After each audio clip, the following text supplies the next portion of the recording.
Gowwaan mana isaatti abidda qabsiisee amma naaf ifee jedha mammaaksa Oromooti. James Brown garuu mana isaatti abidda qabsiisus gowwaa miti. Maqaa James Brown jedhamu weellisaa Ameerikaatti beektu jedhee yaada.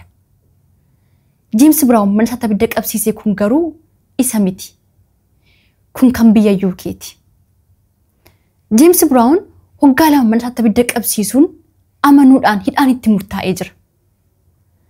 James Brown dargaggeessi waggaa 26 kun maaliif mana isaatti abidda qabsiise? Ni maraate? Hin maraanne fayyaadha. James Brown jaalalatu qabe. Intala bareedduu takkarraatii jaalalli qabe miti. Brown warra abidda dhaamsurraa jaalalli isa qabe. Warra abidda dhaamsu hoggaa dhaamsan arguudhaaf halkan tokkotti yeroo lama mana isaatti abidda qabsiise.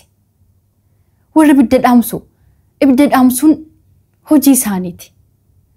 James Brownis warra abidda dhaamsan arguun hojii isaati. Isaan arguuf hamuuna. Silaa dhugaan jirtu ifumaaf nama abidda dhaamsu ta'uudha. Dubbiin faallaa taateetti. Inni warra abidda dhaamsan dinqisiifachuu dalagaa godhate. Irra deddeebi'ee waajjira warra abidda dhaamsutti telefoona dha'ee yaama. Kun isa ga'uudinnaan mana isaatti abidda qabsiisutti ka'e.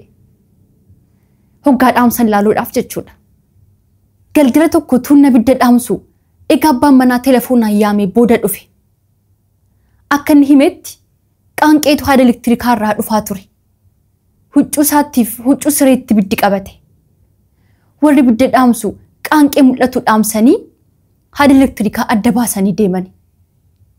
Daqiiquma 90 ture James ammas irra deebi'ee yaame. Yeroo lammeessoo ibiddi kun eessaa akka ka'e hiikuu gaafatan ammas haada elektirikaa himate. Dubbiin kun jiraaf liqinfamuu dide. Elektirikii gara manaa geessu adda bahee jira. Wanni kun beekaa godhamu hin oolu jedhanii shakkuu eegalan.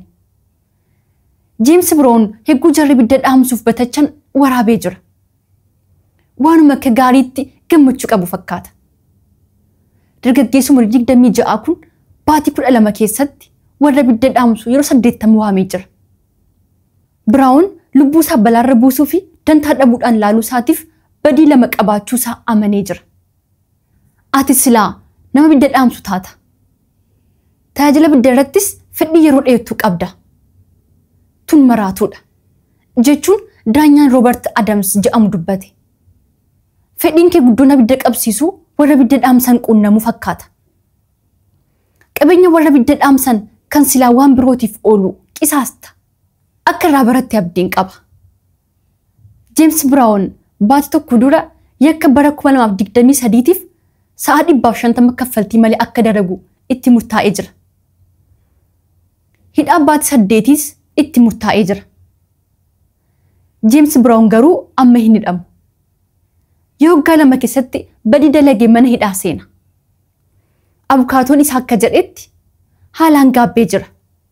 Jaala samaraachee kanaafis furmaata fedha. James Brown erga qabamee booda warra abidda dhaamsutti bilbiluu dhaabee jira jedha gabaasni. Egaa gaabbii feegeen booda deemti jedhama mitiiree. An Bilisee Fiqaaduuti. Esrii Maltiimiidiyaarraa. Nagaatti.